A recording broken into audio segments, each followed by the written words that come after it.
Hello, this is Jim Schaefer, host and executive producer of Rip Rap, the academic book television program. My guest today is Randy Baier, and we're going to go through some interesting books on academic issues. Only this time we've paired them up a little bit to introduce a new level of complexity. Welcome to Rip Rap. Good to be here again. I'm looking forward to the montage, I guess. Yeah. The first couple, one of my fascinations is with technology, but in using it in a competent way for learning and teaching. In his first pair, it has to do, that On one. my side here? Yeah. You could introduce those if you want, but they're quite interesting because one of it's based on the people who designed the television program The Wire, and the other one is a serious book on teaching and learning and technology. Yeah, with technology.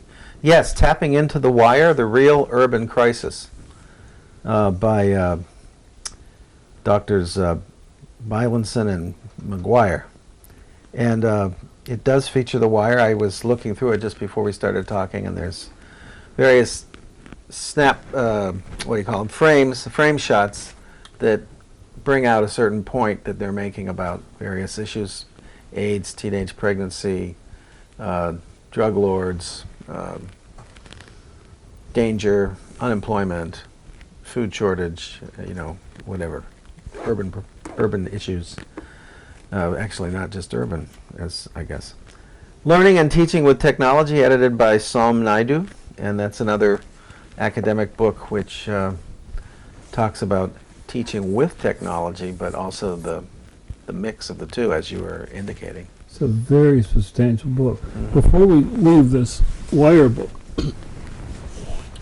there's an interesting issue underneath this discussion that why I thought this would be interesting to talk about them. But I'm just saying, when you're using technology, you need to be aware, and that's not self-evident. This is something you have to study in order to appreciate these other dimensions of what you're doing. And that's something that with teaching, you're setting up a paradigm of how you're teaching and how students are learning that cannot be a good thing to do. Yeah. And I like this book because they really carefully go through all the different parts of it very thoroughly. I found fascinating most of the authors are from Australia, and where technology is one way of, Australia is a huge continent. Yes, definitely. And so online learning is of considerable concern to them. But they work through thoroughly all these different issues, and I'm not convinced. There's a seductive thing about using technology as a sort of a general plus, and people are not working that through. And so I thought it was an interesting thing to combine these two with a discussion of, technology can help, but not totally. There's these other dimensions that you have to be aware of. There's some interesting titles in here that touch about some of sort of hint at what or underscore what you're saying.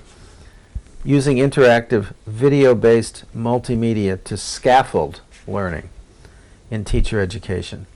Like, you can sort of imagine what that might be about, but it still gets to the point when the rubber meets the road. You still have to be out in a classroom face to face. The end result is, you can model as much as you want, but the end result, I'm assuming they'll touch on something like that. And it should not be used, and I've seen this a lot with my colleagues. They're faithfully bringing in a video every class. And I'm wondering why. It's obvious to their advantage because they don't have to teach for 45 minutes or something. Right. But, is that a video? And I've heard, I can hear in my classroom sometimes when other people are playing, I'm thinking, why are you doing that? Right. That's popular, or it's kind of eccentric, or it's alluring, or it's, dangerous or something. It really does get down to the core aspects of the curriculum that you're working with, right? If you're watching a production of sort of, Julius Caesar or whatever, some Shakespeare play, giving somebody the opportunity to see live theater enacted, that's one reason. But if you're doing scenarios or simulations, maybe you don't play it for 45 minutes. Maybe you chunk it so that people can actually Maybe take an analyze it. example out of it, and the students have prepared something Exactly. that they've done, so they have And real maybe, knowledge in of fact, there is a whole thought in technology, in teaching with technology now, that has to do with creativity, that making something actually locks in knowledge to understand how you build, build a visual case. If you're talking about video, as you were, you build a visual story and make a case for your particular argument or whatever the example is that you're trying to work on. Well, I think the reality is that many of the students are immersed in technology and the media and are listening on, iPods and all that stuff. The question then is, but that builds a superficial, self-pleasure kind of thing. But then the question is, well, how can you incorporate that into your pedagogy? And that takes deliberate, careful planning, strategic planning to make it useful, like you were saying, to the point that you're supposed to be teaching, Just plug in another program. And developing social presence in online course discussions. The use of online assessment in stimulating a deeper approach to learning. Feedback model and successful e-learning. So they're touching on issues that are really core to the process of pedagogy, as you said a minute ago. I mean, feedback's of huge importance because that's where you're listening and observing the impact of what you're doing, and then adjusting your pedagogy to see if there's something that could be done better or more, select different tools. Right. And that's what I'm saying. It's not just a puppet show where you put up something and show it and move on. There are some interesting technological principles, I guess, working with technology that affect that. For instance, there's an idea of programming called programming. It's not really extreme. What it is highly intensified, so that you, one, give a client something that is a result quickly. Let's say they're doing a website. Okay, you have some kind of contact mechanism. You have ways that they can log in and register their email address. But at the same time, your programming team works in terms of pairs or triplets, 3 people at a time. So that there's not just a point where, okay, we have 15 days to do this part of the cycle. At the end of 15 days, we'll assess. You're actually assessing instantaneously as you're programming through that whole time period, because different people hear different things and come up with different ideas. And it's the same type of idea as the loop you just mentioned, a feedback system where you can kind of adapt as you move forward, rather than maybe say, okay, we've reached this stage, now we don't go back anywhere, we go to the next stage. Whereas the stages are, I guess it all depends on how you integrate that. But in some ways it's like project management. You have to have a way to change while you're building, but also come up with results at the end. What I find fascinating is that students who are immersed in this media stuff haven't really grasped, hypertext and other nonlinear approaches toward presentation and interpretation. They talk about it and they use a little bit, but not in terms of their own creativity and expressing themselves. And that is, again, something in terms of pedagogy that's very complex. In fact, I would think that it's so complex that few people really want to tackle that, because I've seen examples where you could take a text and then you add in layers and hyperlinks that add additional stuff. Yeah. Few people want to really tackle that. Well, it's interesting. That's almost like the Wikipedia effect. You can't get through a sentence in Wikipedia without there being some highlighted word that jumps to another part of Wikipedia, almost to the point where, let me get to the end of the sentence, please, before you start defining everything that's here, which is the sort of the downside of hypertext, as opposed to, I guess what you mean is, being able to jump into what's really creative is sort of like the Rashomon, the movie, where you can jump into a whole other scenario or possibility or even a network of motivations from somebody else's point of view with the same story. I imagine that's what hypertext will really allow you to do, to explore multiple dimensions of a single linear event. Technology is a tool, which is the way I regard it. You need to know the tool, and you need to learn how to master that tool. And technology is really complex because it has so many different possibilities to it. Mm-hmm. But people tend to want to use one thing, one trick that they learned, and not really look at it and see how that could enhance their pedagogy. They kind of use that one-trick pony kind of thing. But what technology can do is to open up a whole universe of possibilities. And I would encourage people to take a look at that. Mm-hmm. Be a little more open up to the possibilities. Right. And then that would help their students be more open and creative in how they respond to their environment. Mm-hmm.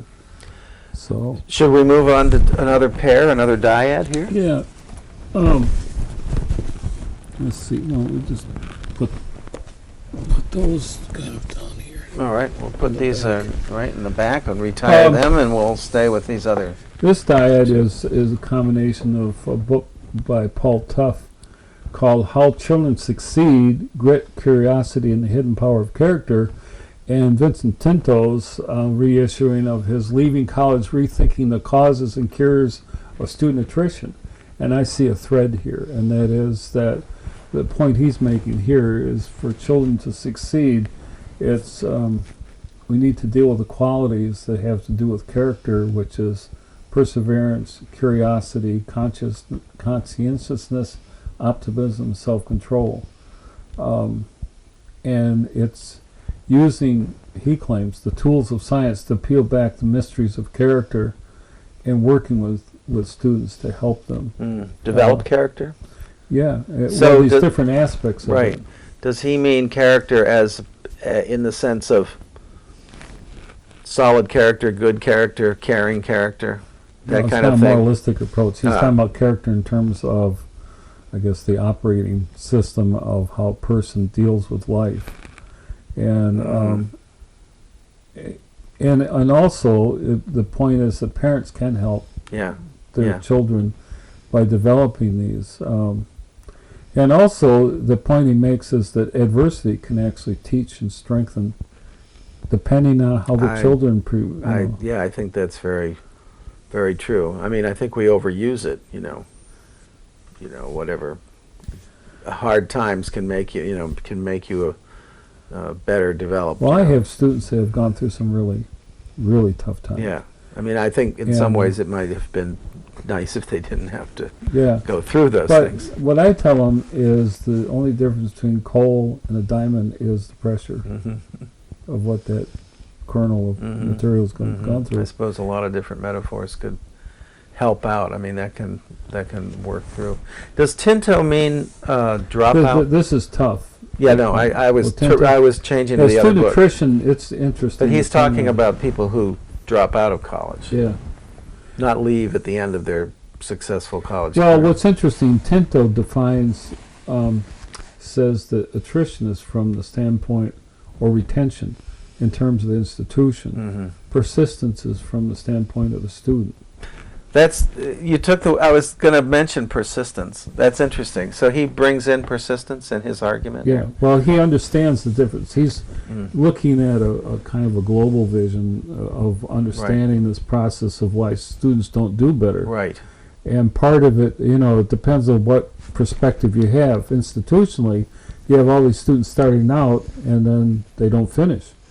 I've been recently intrigued with this word persistence because in the past week I read through a series of strategic goals from my institution, and this word persistence came up in terms of graduation rates, and one of the goals is to increase or help towards for the benefit of students, helping students reach graduation, but enhancing student persistence. One of the goals is to find ways to enhance student persistence. And I'm not familiar with this, but you said you just said it a second ago because I asked actually the provost, what's the difference between persistence and retention? I mean, and it was the, whatever you call it, the push on the part of the student to get through whatever. Well, Tento has a pretty nuanced point. It's very interesting. Yeah, I'd like to read this. See, if you're talking about a student attrition, it's just in terms of institution. Yeah. Okay, student A started, didn't finish, was at the institution for 3.5 years. Yeah. Okay. Persistence from a student point of view is they may go to a number of institutions and get the degree at an institution other than the one they started at. Yeah. So the persistence. And with my particular institution, it's very true. Yeah. That's a very common scenario. And so part of it, I mean, the overall thing remains the same. What are the dynamics that help students succeed? And that's pretty complex. I mean, part of it is working with them. Part of it is fascinating. The more intervention that a college university does early on to work with a student at defining goals, at problem shooting, troubleshooting what issues are happening, doing follow through. That's the main thing. If someone works right with them, an advisor is no longer someone that you just see for 10 minutes in your senior year as you're getting ready to graduate, but someone who's involved with your record, knows you, and works with you to work through those problems. And that's what, I know from my own students. I mean, there's students who've had enormous issues, but the ones that persist, and part of it is attitude.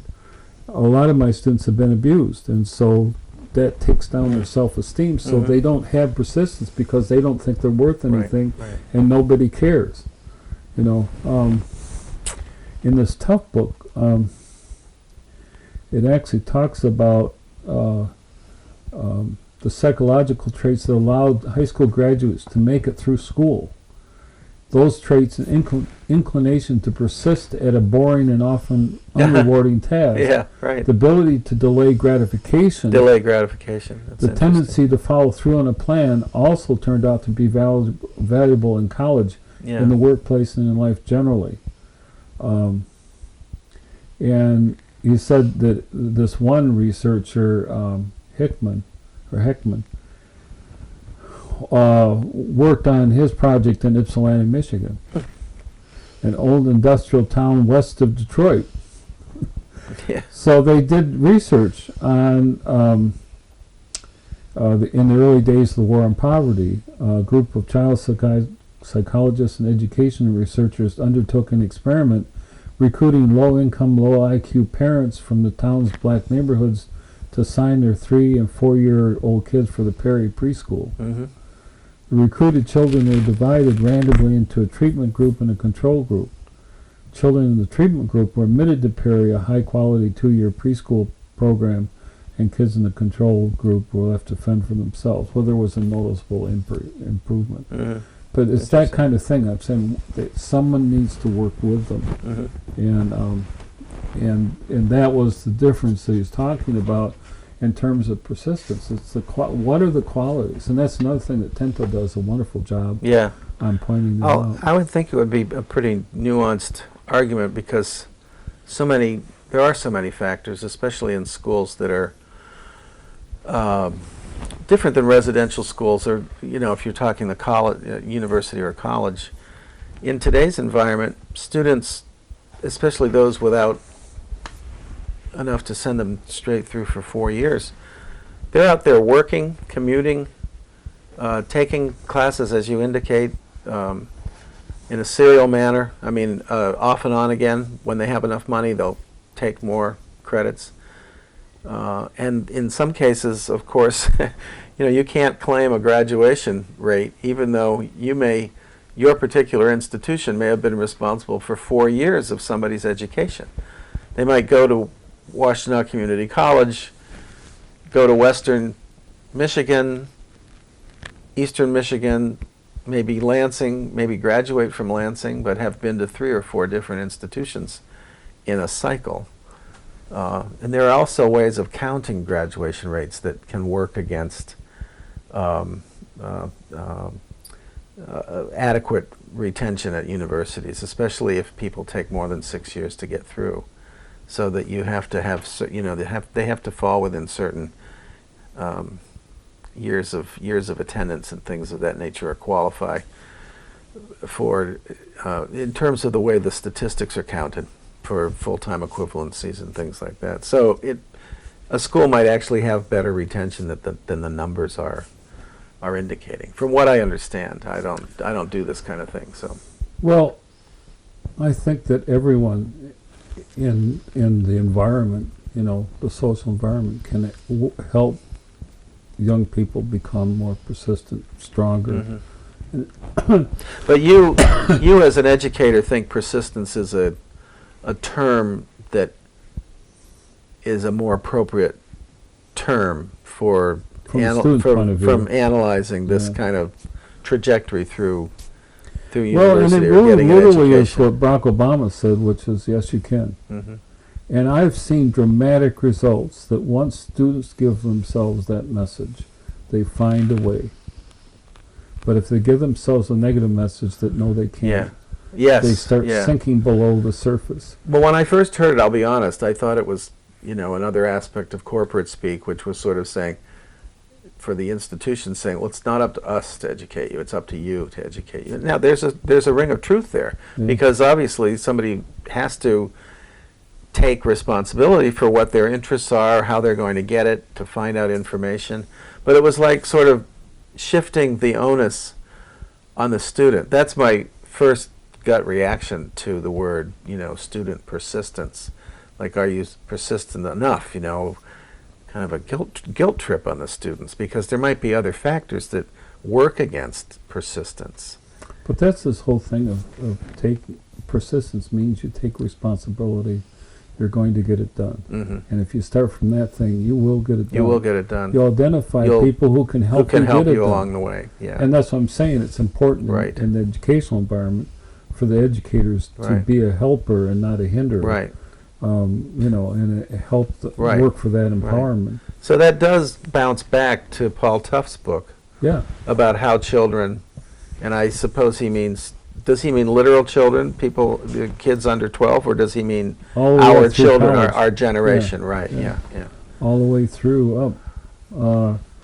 Talks about how when advocates for a new way of thinking about children at disadvantage make their case, they often base in economics.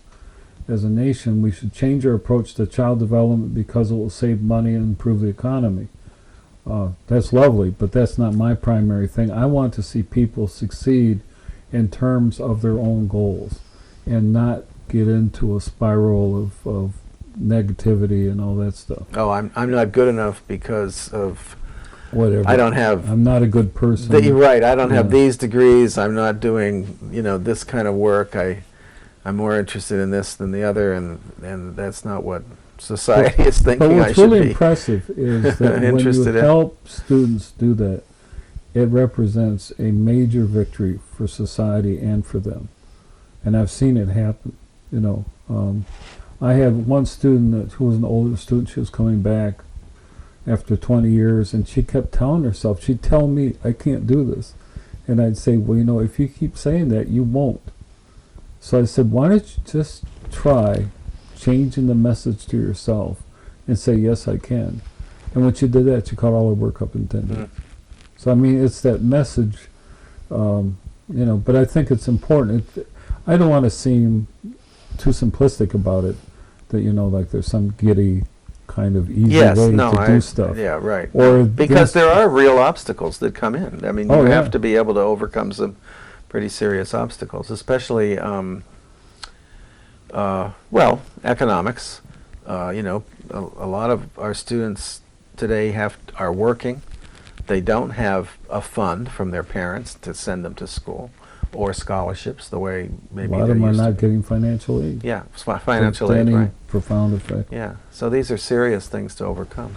But I thought that this was this underlying thing about, how to have children, in other words, young people succeed. Mm-hmm. And Tinto's book I think he's just one of the world experts on this whole thing of student retention, attrition, whatever you want to call it, of working with it. And it's very complex. Right.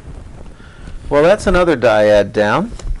Good pairing of books, Jim. And this is another one that's kind of interesting on community colleges. Now, the old standard is this one, and it's a huge book that has been around for a while. This is the 5th edition. Well, it's a tome. It's thicker a than the wonderful works book. of Shakespeare. The American Community College by Arthur Cohen and Florence Brower. Mm-hmm. And it addresses all the stuff, but, and it's just one of these standards in the field, But the one that just came out is the future of the urban community college, shaping pathways to a multiracial democracy. And that's by Gunda Myron, Kurt Stivery, Michael Parsons, Charles Kinsley, who are the editors of it. Mm-hmm. Now, this is taking a look at the grittier reality for the community college, which is the community colleges are being affected in several different ways by significant socioeconomic trends. Mm-hmm. One of them is that the colleges are coming under fire, but under pressure to deal with the realities of an economy that's got some real difficulties, with students who are also feeling those. I mean, a lot of my students are under tremendous pressures. I mean, sometimes their cars, they don't have a way to get to their families. They're trying to take care of their families. The basic all that needs. stuff. So part of this is addressing the future of the urban community college, which is different than the suburban. Some of them have responded by trying to address career training. Mm-hmm. It's a different mission now. Even if they had the original mission, they have to adapt it. Mm-hmm. So, and the employability gap in the community college role in workforce development. I mean, the government is now feeding, funding different things. Well, I know you teach at what would, I guess, be called an urban community college, and I'm not sure if the local community college here is considered urban or more suburban. But one thing that is interesting about them is that, and I don't know the case around the community colleges in the immediate Detroit region, is the funding model, because they run on millages. And obviously, some counties around here have much more ability to produce the millage, and therefore they have the funding to drive the programs. Colleges are like the students. Right. Well, we've come to the end of another program. Yeah, and we had some good books. All right, well, thank you for being on Rip Rap Great to again. be here again, yeah.